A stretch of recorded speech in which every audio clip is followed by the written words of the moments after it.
In recent weeks, we've seen plenty of very impressive videos showing iconic locations in Dubai that have been affected.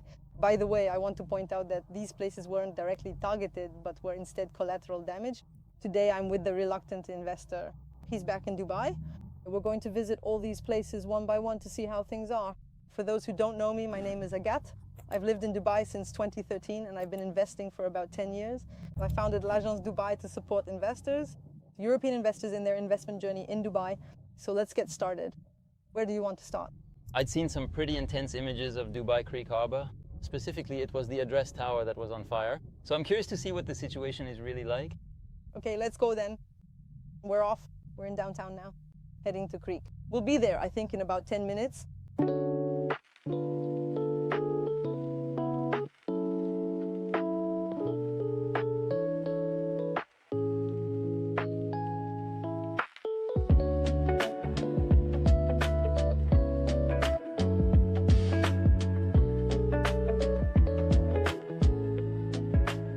Well, here we are arriving at Creek, so I'd like you to show me around. We'll insert into the video what I saw in the media, and I'd like you to show how things are today, what's really going on, and how life has returned to normal. Where the drone debris hit, that's what it was, drone debris, right? I'm not 100% sure. I don't know either, yeah. I know the tower was hit. It was almost certainly an interception, but whether it was a drone, a missile, or whatever, I have no idea. Well, anyway, it was an interception, so either a drone or a missile, and it was at the address, I believe, right? Exactly, yeah. Well, let's head to the address then. We're on the boulevard now at Creek Harbour, so you can show a bit of that. Everything is intact, but we're going to go right to the address to see if there are actually any traces left. Because actually there was it was something on fire actually that hit the side of the building. Yeah, so there was still one apartment that was burned. That caught fire. And since then, I think it's been under repair, so it'll be interesting to see what it looks like today. Yeah, well, anyway, in the neighborhood, it's pretty much business as usual, I'd say. Yeah, so now we're almost there. There, look, it's right there. It's that building. And you see, way up at the top, there's a large white panel. Well, that's actually the apartment that was hit. And since it's under repair, they have that covering for the safety of the workers. So what do you think? Yeah, indeed. Yeah. It's reassuring to see that it's very localized, that the building is intact, so to speak. Yeah, still standing. And that, apparently, yeah, everything is okay. But do you think it's open? Oh yeah, the address is open, of course. Well, look, there's the lobby. That's the hotel lobby. You can clearly see there's... Oh, go ahead, turn right.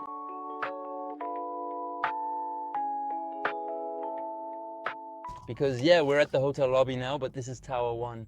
It was in the residential part. Right, so it's Tower 2. It's the tower behind us. But anyway, you can certainly see the hotel is busy. There's life there. So they won't let us go into the residential part. But indeed, it seems to be normal, quote unquote, you know? Yeah, it's still inhabited. Wait, I'll try to get a little closer. Well, as you can see, there's laundry drying on the balconies and so on. So it's clear that it's still inhabited. Besides, they're doing the window cleaning right now. Okay, well, interesting to see that at Creek everything is normal and that repairs are underway. Well, since I feel you're not yet totally reassured, I suggest we go see another place. Where do you want to go now? I saw that at DIFC. Something had happened, I think. DIFC, there were threats. There's actually a tower that was evacuated quite regularly because it's very high. It's ICD Brookfield. I had friends who worked in there and they had quite a few evacuations. I'll check on the internet now and we'll go there if you'd like. Okay, check. I'll grab a little something to snack on and we'll head straight there.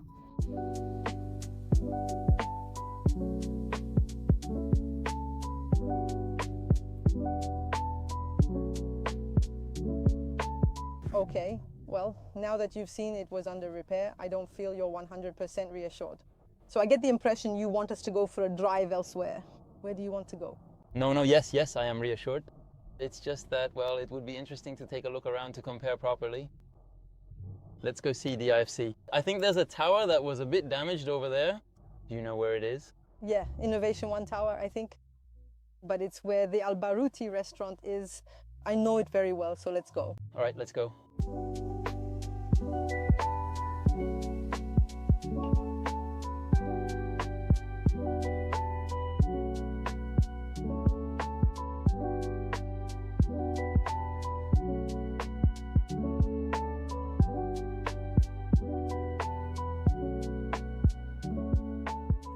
So the tower is this one right on the left, Innovation 1. On the other hand, where there was debris, it was a place where you could see Al Baruti on the ground floor. So we're going to try to pass exactly at the foot of the building.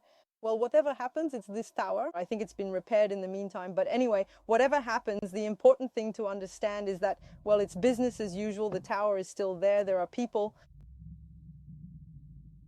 Oh, there's Al Baruti. So no, that means it was that corner, actually. Go ahead. I'll let you look. Oh, yeah, you can clearly see on the top floor, indeed. I think the glass is missing. I'll try to zoom in. Yeah, but well, indeed, yeah, the building is still there. And as you rightly say, yeah, there are people downstairs. You can see it's inhabited. So, okay, it's still under repair then. Well, so it's cool that we passed through here because you can see DIFC a bit. It had been a target too. There had been quite a few threats on DIFC, so. Yeah, and then indeed we see that there are still a lot of cars. I mean, it looks exactly like before I left, you know. There are people, nothing to report really.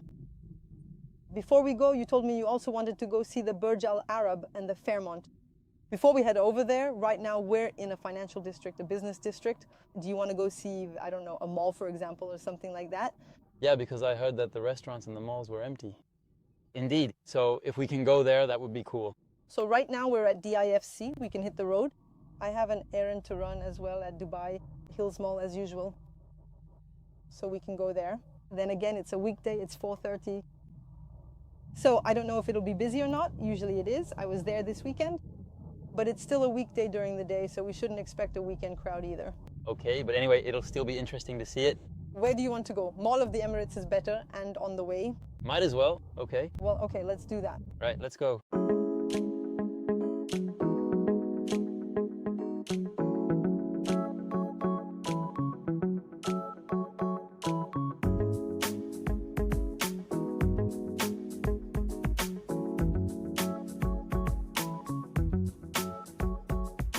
Well, now that we've seen Creek, I also heard that the malls were empty, the restaurants were empty.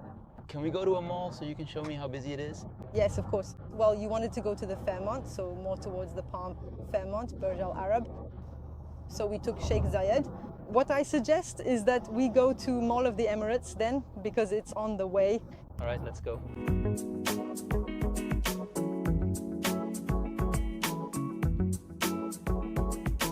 We're arriving at the mall, so Mall of the Emirates. For those who don't know, who've never been to Dubai, it's the mall with the ski resort. Actually, you can see it there. That's the bottom, the end of the ski slope. It's a mall of the Emirates. Unlike Dubai Mall, it's a mall where there are still a lot of residents. There are tourists because of the ski resort, the luxury brands, and so on. But there are also many residents, unlike Dubai Mall, which is more of a mall frequented by tourists. So that means that since there are far fewer tourists in Dubai right now, it's not supposed to be very crowded in the mall?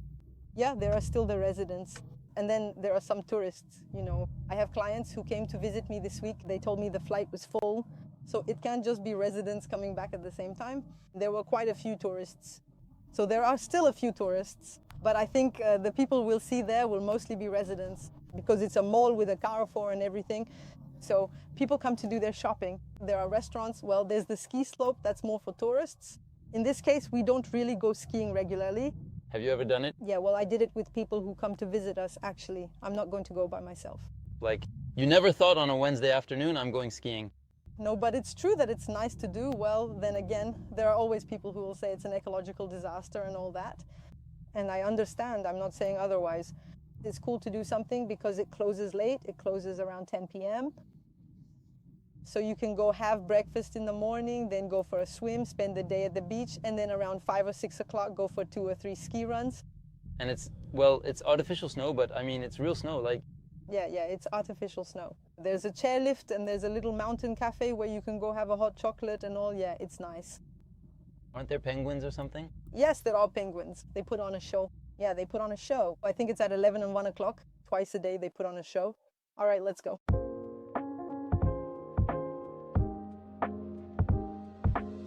Well, first off, in the parking lot, you can see it's full. There are quite a few people. It's not deserted at all. Now, we'll see inside, in the shops, the restaurants, and also at Carrefour, to see if it's crowded or if, on the contrary, there's panic. All right, here we go.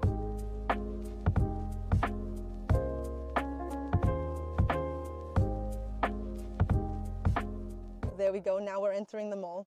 Well, you can see the general foot traffic. We're in the mall aisles right at the entrance.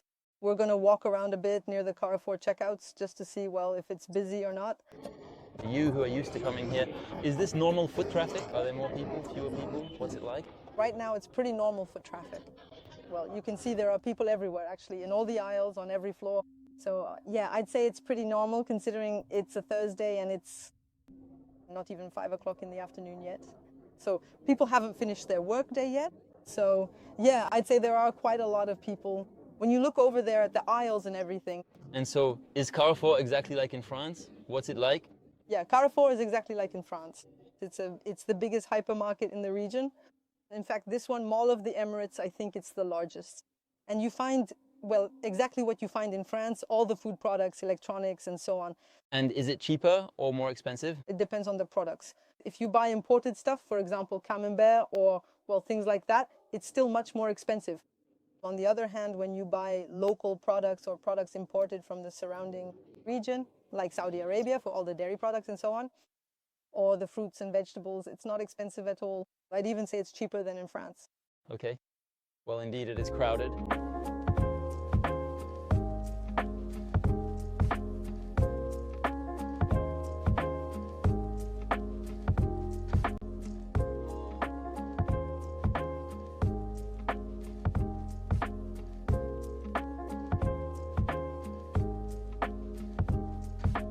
All right, so we're leaving the Mall of the Emirates now.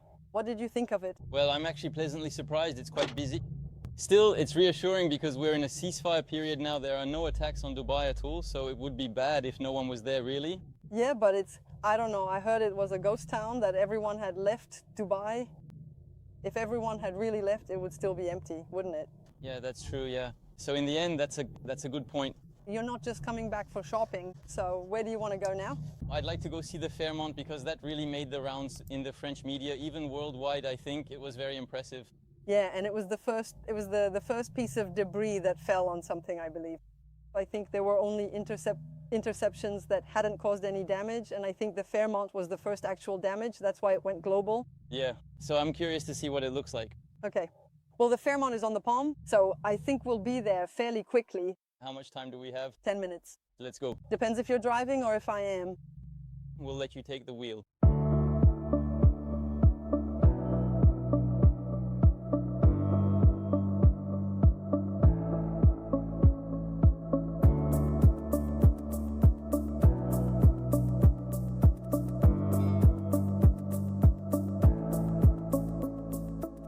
Okay, so we've arrived. There's the Fairmont. Okay. It's written right there, right where the debris fell. Anyway, we're going to drive past it. We'll drive past and even go into the lobby and so on, so we can see if it's open, if there are guests and all that. So we'll get a closer look, but I think if there's anything to see, it'll be there because it was on this facade, if I remember correctly. So we're on the Palm now, right? Yeah, we're on the Palm now. On our right there is the Nakhil Mall. It's the mall, the main one on the Palm, and there's also the St. Regis, and there's the building with the Aura Sky Pool. That's a pool that's quite famous in Dubai. You see it often on the internet where there's a view. It's an infinity pool with an incredible view over the whole Palm. Have you been there? Yeah, I'd recommend it, by the way, if you haven't been.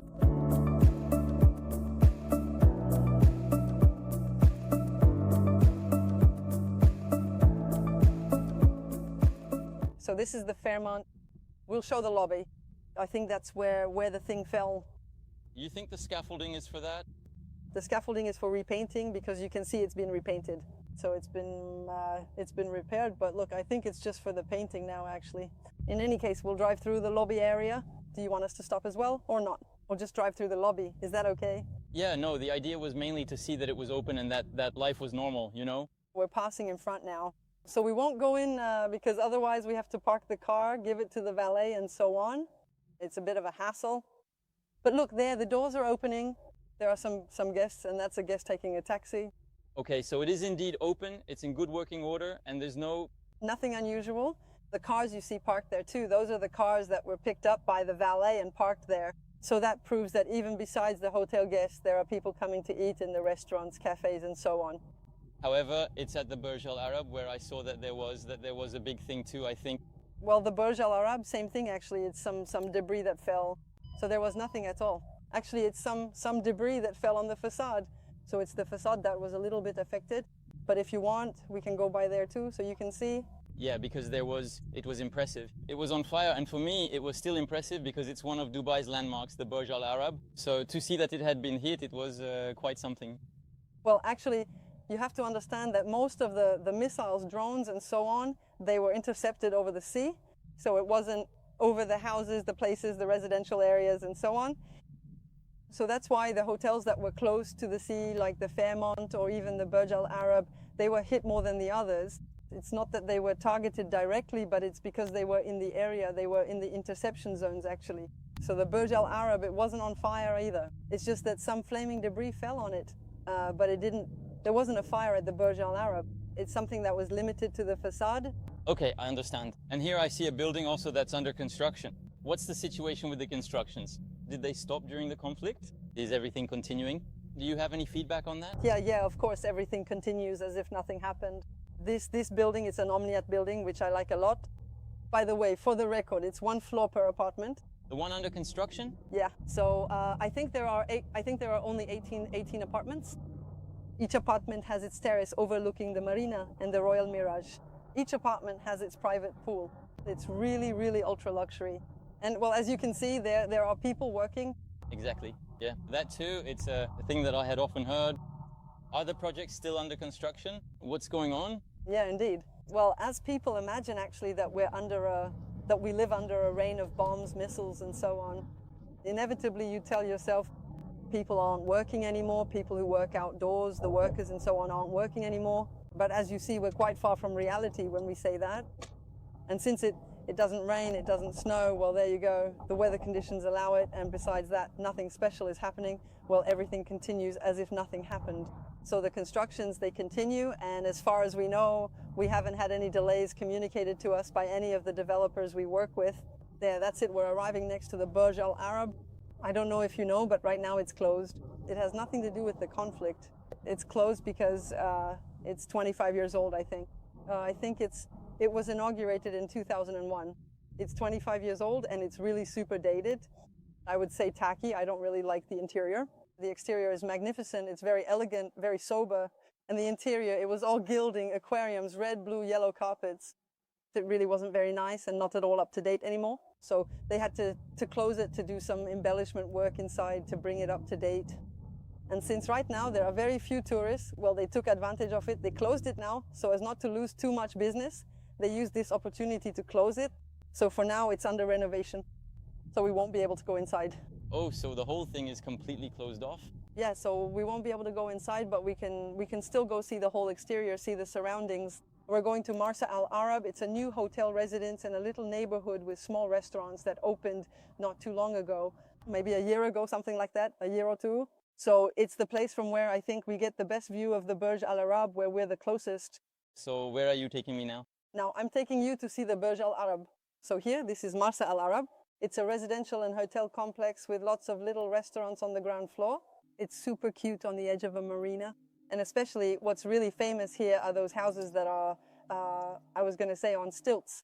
It's not really on stilts, but they're on a sort of strip of land, a kind of dike.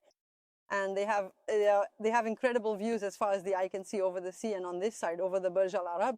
So the goal is to try to go to the end and see the Burj Al Arab as close as possible to, well, check that it's been properly repaired and hasn't been totally burned.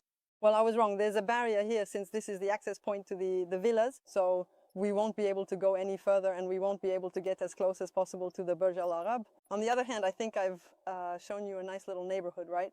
It's pedestrian. There's a small marina with boats. We can sit down there at the restaurant. There are plenty of nice restaurants like Salt. I think you know it. It's one of the best burgers in Dubai. And we have a view of the skyline and Burj Khalifa. At least you'll have discovered, I hope, something nice.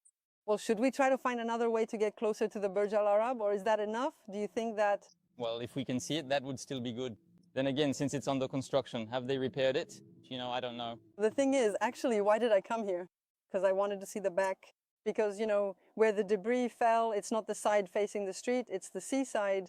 And I thought that from here, we'd see it a bit. And actually, if we go in front of the Burj Al Arab, we won't see the right side. Okay. Well, I'm willing to let you off the hook for the Burj visit. No, otherwise what we can do is drive past it.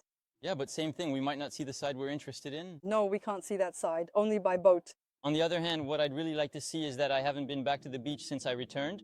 Mm-hmm. And we even saw videos on TF1 saying that the beaches were really empty. So now indeed we're in a ceasefire, life is supposed to have resumed, but well, I'd like to see a bit what it's like. Okay, regarding the videos, I saw them too, those videos. They were sent to me quite a bit, my family and all. And even during, right now we're in a ceasefire period, so it's fine, you'll see, it's completely normal. But even during the attacks and interceptions, etc., at the time this documentary was filmed, there were still people. In fact, I had made a video where I showed a weekend, etc. And I went to the beach and I showed the crowds. So here, once again, we're looking at crazy journalistic dishonesty, because to go film the beach as deserted as we saw in the report, you really had to go at 5 in the morning. There you go. You really had to have the will to tell that story. Here, the sun rises very early. At 4:30 in the morning, the sun rises. So if you really have the will to go show a deserted beach, it's possible to do it, yes, at 5 in the morning, but it's dishonest actually, because it doesn't reflect the real situation here at all. So that too, it's a bit tense. It's all right, let's head back out. You can still see the Burj Al Arab. What I thought was that we could go all the way to the end over there and see it from the seaside, but actually the side where it was hit is really on the other side. And you can only be on a boat actually to see it. But anyway, at least there, you see it, it's there. It's not destroyed, it hasn't been completely burned. Everything's fine. All right, now we're going to Kite Beach. All right, let's go.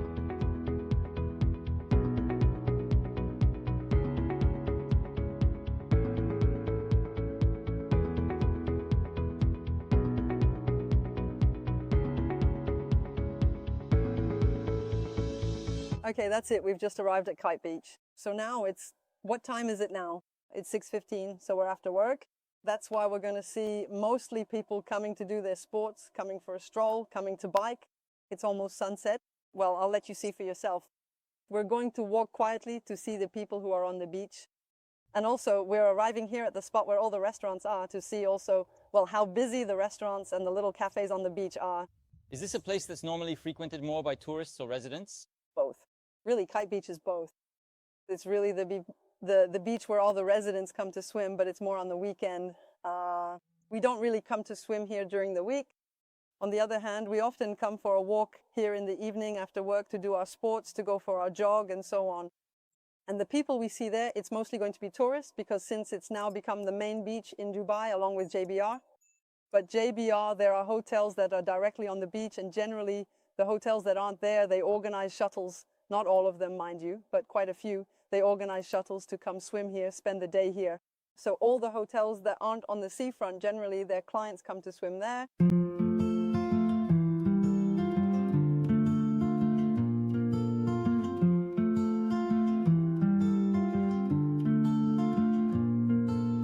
Well, it was important to me to make this video with the reluctant investor, because I know there are many people today asking themselves what the situation is in Dubai, what the impact was of everything that happened over these last few weeks.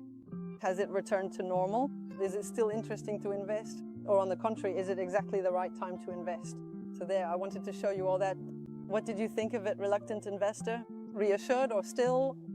No, indeed, it's true that it's quite soothing nonetheless to see that, well, life really takes its course, that back in Dubai, nothing has really changed in reality, and that the madness we saw in the media seems for now to be far away. So hoping that they don't come back, but here indeed you've convinced me once again. Okay, well then, I hope to count you among my future clients. I hope you'll finally take the plunge.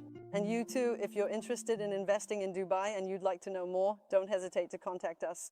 Whether it's me or a member of my team, we'll be delighted to assist you. In the meantime, I'll say see you soon in a future video.